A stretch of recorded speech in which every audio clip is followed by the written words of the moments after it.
the curse on David due to his sin with Bathsheba, which is not easy to forget. Back in 2 Samuel 12, verse 10, now therefore the sword shall never depart from your house, because you've despised me and taken the wife of Uriah the Hittite to be your wife. Now Amnon, this is one of David's sons, and it's a son that was born through Ahinoam. In 2 Samuel 3, verse 2, sons were born to David at Hebron. The firstborn was Amnon by Ahinoam the Jezreelitess. And then Tamar was David's daughter through Makah, in verse 3 of 2 Samuel 3. And his second, Chileab by Abigail, the widow of Nabal the Carmelite. And the third, Absalom, the son of Makah, the daughter of Talmai, king of Geshur. So we have a son and a daughter, but through different mothers here. So they are definitely directly related.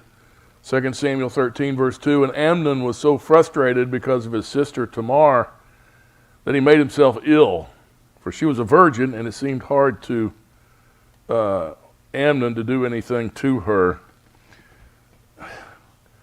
Some of these things are just hard to, difficult to fathom in my own mind here. This guy he's frustrated because he can't have sex with his sister. He appears to be such a spoiled brat. He makes himself sick over not being able to get what he wants. I think this also points to the fact that David was not really a good father. He was a good king, and he led the nation well, but he was not a very good father. He had kids rebel all over the place. Amnon knew he couldn't have Tamar. That's forbidden in the Torah. Leviticus 18, verse 11, the nakedness of your father's wife's daughter born to your father, she is your sister. You shall not uncover her nakedness. Going back to 2 Samuel 13, verse 3. But Amnon had a friend whose name was Jonadab, the son of Shimeah, David's brother, and Jonadab was a very shrewd man. And he said to him, O son of the king, why are you so depressed morning after morning? Will you not tell me? Then Amnon said to him, I am in love with Tamar, the sister of my brother Absalom. Jonadab then said to him, lie down on your bed and pretend to be ill. When your father comes to see you, say to him, please let my sister Tamar come and give me some food to eat, and let her prepare the food in my sight, that I may see it and eat from her hand. Amnon tells his cousin Jonadab he's very ill every day because he's in love with his half-sister. Apparently Jonadab knew what Amnon meant by this. So he concocts a scheme that'll get the two of them alone. Verse 6, so Amnon lay down and pretended to be ill. When the king came to see him, Amnon said to the king, please let my sister Tamar come and make me a couple of cakes in my sight that I may eat from her hand. David fell for this.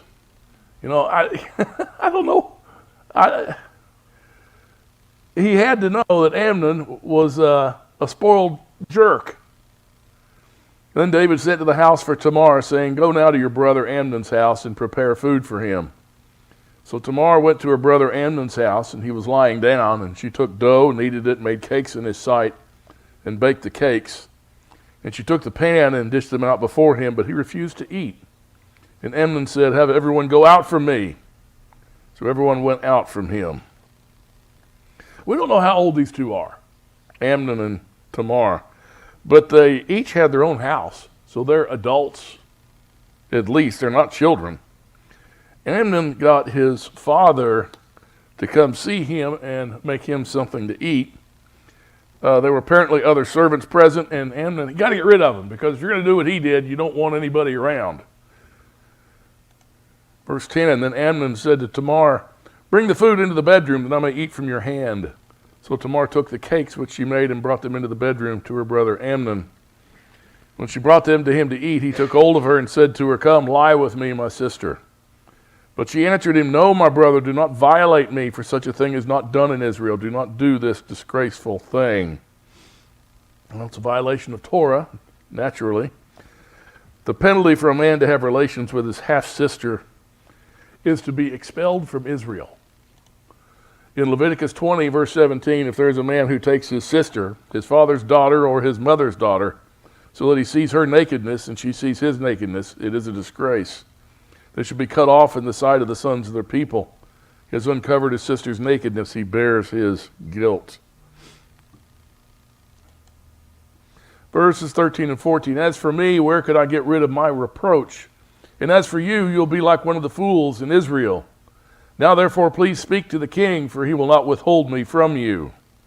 However, he would not listen to her, since he was stronger than she. He violated her and lay with her. Well, Tamar, she tried to bargain her way out of Amnon's house, but he wouldn't listen, and he raped his sister. Verse 15, then Amnon hated her with a very great hatred. For the hatred with which he hated her was greater than the love with which he had loved her. And Amnon said to her, get up, go away. Well, he really loved her, didn't he? You know, I think that's, love is the wrong word here. He lusted after her. What happens oftentimes when lust gets gratified, turns to hatred. That happens a lot, really does. That's what happened to Amnon.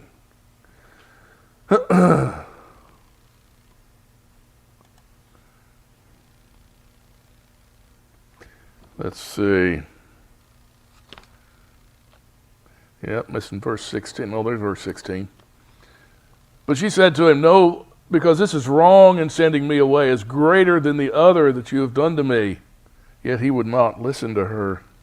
She says sending her away is a greater wrong than the forced rape.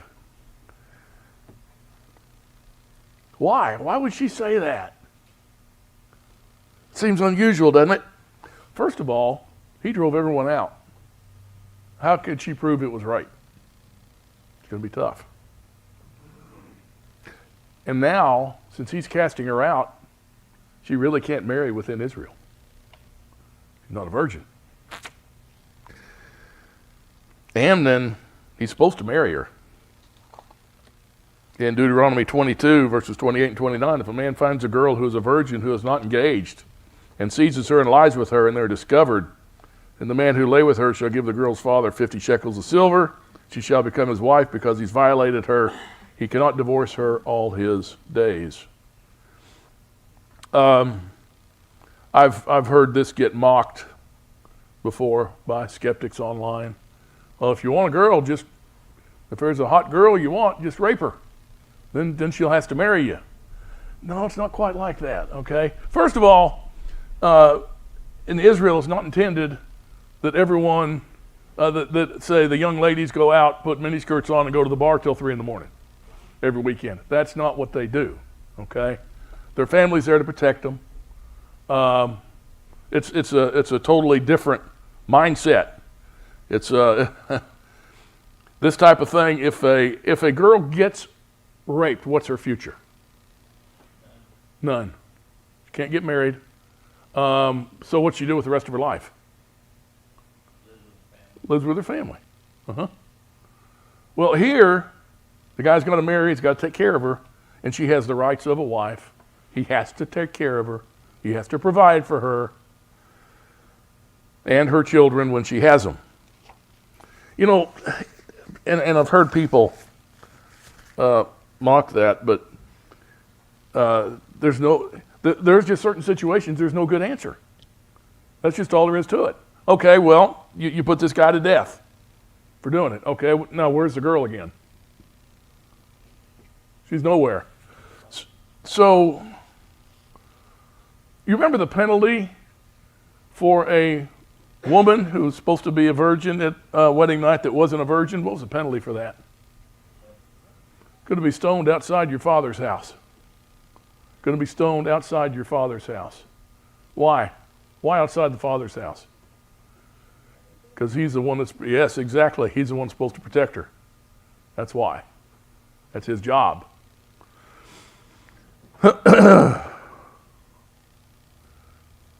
And I've heard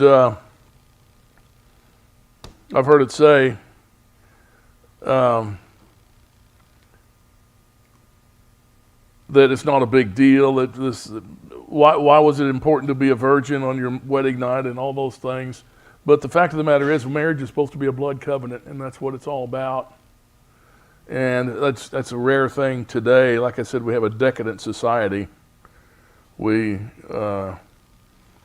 glorify that which is immoral, unfortunately. I don't see it coming back. I don't see it changing until Messiah does. Well, fact of the matter is, both of them, Tamar and this guy, Amnon, should be banned from Israel. Verse 16, but she said to him, no, this is wrong. And so, at least read that. So she said, that is greater because of what would happen then. Now she has no future.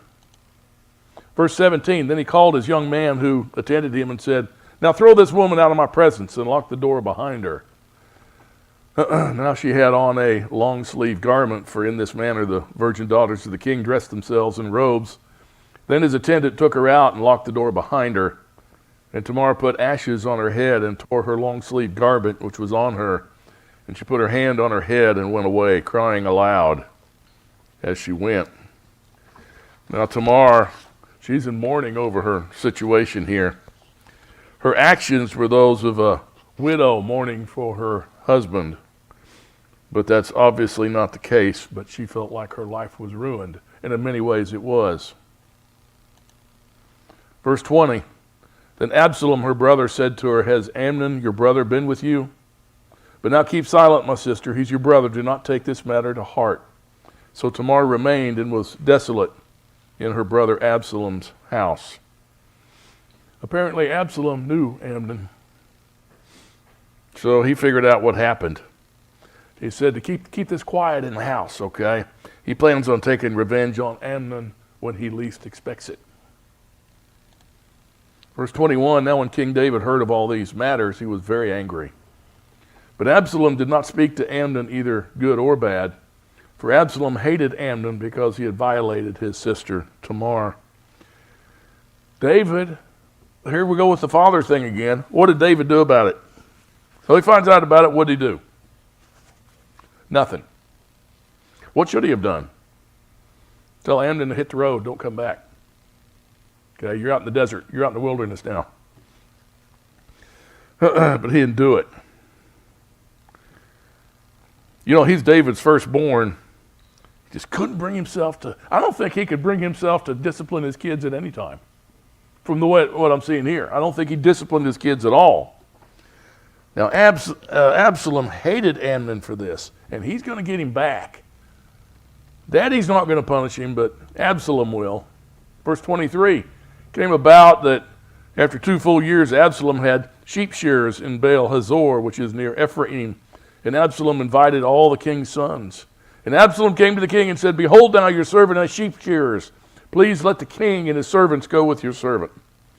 But the king said to Absalom, no, my son, we should not all go, lest we be burdensome to you. Although he urged him, he would not go, but blessed him. Absalom kept his anger to himself for 2 full years. He's looking for a way to get at Amnon. David probably knew this. He knows Absalom. He knows what Amnon did. As a father, you don't think he knew what was going to happen? Sure he did. But David thought Amnon might be safe in the company of all his other brothers, so everything would be good. Verse 26, then Absalom said, if not, please let my brother Amnon go with us. And the king said to him, why should he go with you? But when Absalom urged him, he let Amnon and all the king's sons go with him. And Absalom commanded his servants, saying, see now, when Amnon's heart is merry with wine, and when I say to you, strike Amnon and put him to death. Do not fear. Have not I myself commanded you? Be courageous and be valiant. And the servants of Absalom did to Amnon just as Absalom had commanded. Then all the king's sons arose, and each mounted his mule and fled. Amnon apparently, he knew that Absalom wanted him killed. He probably made it a point to avoid Absalom his whole time and he thought he might have to do that the rest of his life. Then Absalom had Amnon killed. The other sons of David fled when they saw what happened. Absalom was apparently not afraid of the consequences whatsoever. Have any of David's sons had any consequences for anything they've done? Not so far. So why start now? I'm sure that's what he's thinking. Verse 30. Now it was while they were on the way that the report came to David, saying, Absalom has struck down all the king's sons, and not one of them is left. Then the king arose, tore his clothes, and lay on the ground, and all his servants were standing by with clothes torn. And Jonadab, the son of Shimeah, David's brother, responded, Do not let my master suppose they've put to death all the young men, the king's sons, for Amnon alone is dead. Because by the intent of Absalom this has been determined since the day he violated his sister Tamar. So that's funny how these messages can get exaggerated. Oh, he killed them all. Well, no, he didn't. He just killed the one. Jonadab, he explained it. Now, Jonadab is an evil guy. He is not a nice guy. He aided Amnon in the rape of his sister, which caused all that trouble. He then coolly speaks of the tragedy which he helped cause. See, he's one of the root causes of all this nonsense. Verse 33, Now therefore do not let my master the king take the report to heart. Namely, all the king's sons are dead, for only Amnon is dead. Now Absalom had fled, and the young man who was the watchman raised his eyes and looked. And behold, many people were coming from the road behind him by the side of the mountain. And Jonadab said to the king, Behold, the king's sons have come according to your servant's word. So it happened. Jonadab was correct. It seems he might have known of Absalom's plan also. Verse 36, it came about as soon as he had finished speaking that, behold, the king's sons came and lifted their voices and wept, and also the king and all his servants wept very bitterly. Now Absalom fled and went to Tamar, the son of Ammihud, the king of Geshur, and David mourned for his son every day. So Absalom had fled and gone to Geshur and was there 3 years. And the heart of King David longed to go out to Absalom, for he was comforted concerning Amnon, since he was dead. Now David, he gradually accepted the fact of Amnon's death, and he'd become anxious to see Absalom again. I don't get it. Yeah. And then after Absalom, you remember Absalom goes after David, tries to get him killed. And then ends up, Absalom gets killed. What's David do? He cries crocodile tears. Oh, Absalom, I'm so sad you're dead. Well, he's the only one. Absalom was a horrible guy. And David, here he is. He's killed one of his oldest son. Boy, I can't wait to see Absalom again. I miss that guy. Got such a pretty smile. Chapter 14, starting in verse 1. Now Joab, the son of Zeruiah, perceived that the king's heart was inclined toward Absalom. So Joab sent to Tekoa and brought a wise woman from there and said to her, Please pretend to be a mourner and put on mourning garments now, and do not anoint yourself with oil, but be like a woman who's been mourning for the dead many days. Then go to the king and speak to him in this manner. So Joab put the words in her mouth. Joab used a subtle method to enable David to be reunited with Absalom after a 3-year separation. He gives this woman a story to tell David. Verse 4, Now when the woman of Tekoa spoke to the king, she fell on her face to the ground and prostrated herself and said, Help, O king. The king said to her, What's your trouble? She answered, Truly, I am a widow, for my husband is dead. And your maidservant had 2 sons, but the 2 of them struggled together in the field, and there was no one to separate them, so one struck the other and killed him. Now behold, the whole family has risen against your maidservant. They say, Hand over the one who struck his brother, that we may put him to death for the life of his brother whom he killed, and destroy the heir also. Thus they'll extinguish my coal which is left, so as to leave my husband neither name nor remnant on the face of the earth. You know, the extinction of a family line due to the absence of an heir is considered horrible. Horrible. The surviving son is compared to that last coal or the last ember in a fire. Verse 8, then the king said to the woman, go to your house and I'll give orders concerning you. Seems like he's putting her off. He's wanting to avoid being in a similar situation himself. Verse 9, and the woman of Tekoa said to the king, O my master the king, the iniquity is on me and my father's house, but the king and his throne are guiltless. So the king said, whoever speaks to you, bring him to me, and he will not touch you anymore. Then she said, please, let the king remember Yahweh your Elohim, so that the avenger of blood may not continue to destroy, lest they destroy my son. And he said, as Yahweh lives, not one hair of your son shall fall to the ground. The woman leads David on so that he binds himself with an oath not to harm her son who's killed his brother. Verse 12, then the woman said, please let your maidservant speak a word to my master the king. And she said, speak. And the woman said, why then have you planned such a thing against the people of Elohim?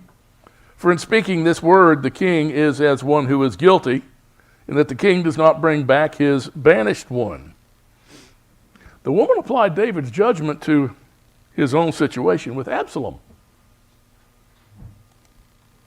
Verse 14, for we shall surely die and are like water spilled on the ground, which cannot be gathered up again. Yet Elohim does not take away life, but plans ways so that the banished one may not be cast out from him.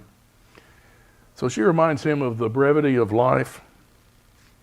Absalom actually carried out justice that his father should have carried out from the very beginning. But you see, when Absalom does it, it's revenge. That's not justice. David should have seen justice served, and he didn't do it. She's not asking for anything that the father did not show David, which is mercy. Verse 15, now the reason I've come to speak this word to my master the king is because the people have made me afraid. So your maidservant said, let me now speak to the king. Perhaps the king will perform the request of his maidservant. For the king will hear and deliver his maidservant from the hand of the man who would destroy both me and my son from the inheritance of Elohim. Then your maidservant said, please let the word of my master the king be comforting. For as the angel of Elohim, so is my master the king to discern good and evil. And may Yahweh your Elohim be with you. So the woman kept up the ruse of her story, but David is going to see right through it. Verse 18, then the king answered and said to the woman, please do not hide anything from me that I'm about to ask you. And the woman said, let my master the king please speak. So the king said, is the hand of Joab with you in all this? The woman answered and said, as your soul lives, my master the king, no one can turn to the right or to the left from anything that my master the king has spoken. Indeed, it was your servant Joab who commanded me. It was he who put all these words in the mouth of your maidservant. In order to change the appearance of things, your servant Joab has done this thing. But my master is wise, like the wisdom of the angel of Elohim, to know all that is in the earth. So she confesses, Joab sent her to say this to David in order for him to more clearly see what he's doing with Absalom. Verse 21, then the king said to Joab, behold now, I will surely do this thing. Go therefore, bring back the young man Absalom. And Joab fell on his face to the ground, prostrated himself, and blessed the king. Then Joab said, today your servant knows that I have found favor in your sight, O my master the king, in that the king has performed the request of his servant. So Joab arose and went to Geshur and brought Absalom to Jerusalem. However, the king said, let him turn to his own house, let him not see my face. So Absalom turned to his own house and did not see the king's face. See, David's unwillingness to forgive completely and to restore Absalom to the court generated bitterness in the heart of Absalom. And once again, he's never suffered any consequences for anything he's ever done. So he gets bitter at this because Daddy didn't completely say everything's good now. Verse 25, now in all Israel was no one as handsome as Absalom, so highly praised. From the sole of his foot to the crown of his head, there was no defect in him. And when he cut the hair of his head, and it was at the end of every year that he cut it, for it was heavy on him, so he cut it. He weighed the hair of his head at 200 shekels by the king's weight. Well, so he only got a haircut once a year.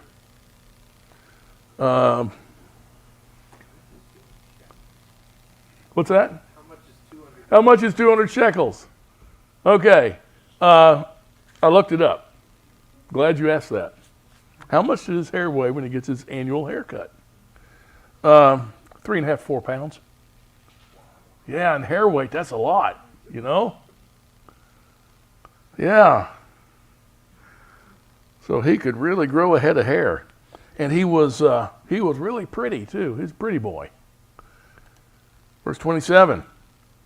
And to Absalom there were born 3 sons and 1 daughter whose name was Tamar. She was a woman of beautiful appearance.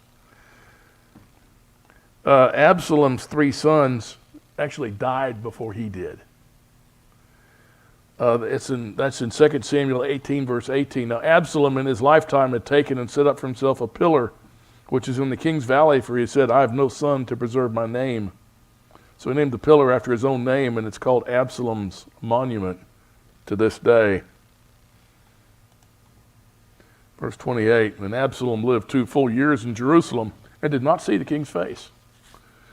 Then Absalom sent for Joab to send him to the king, but he would not come to him, so he sent again a second time, but he would not come.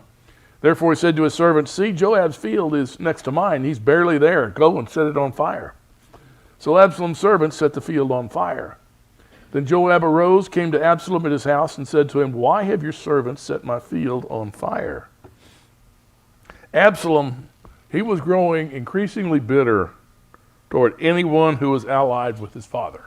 That's going to set up this conflict they have. He thought setting Joab's fields on fire would get his attention. Verse 32, and Absalom answered Joab, behold, I sent for you, saying,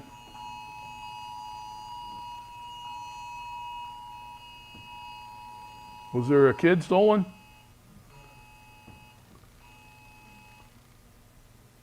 Looking for a blue Toyota, Georgia license plate?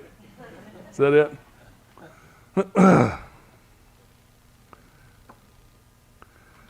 Okay. Verse 32, Absalom answered Joab, behold, I sent for you, saying, come here, that I may send you to the king to say, why have I come from Geshur? It would be better for me still to be there. Now therefore let me see the king's face, and if there's iniquity in me, let him put me to death. So when Joab came to the king and told him, he called for Absalom. Thus he came to the king and prostrated himself on his face to the ground before the king, and the king kissed Absalom. You know, Absalom's words to Joab showed no repentance or gratitude. Regardless, after 2 full years, Absalom was restored to David's favor and granted him full court privileges. So all is well again. And Absalom is going to go after his dad. That is in the near future. Of course, David caused it.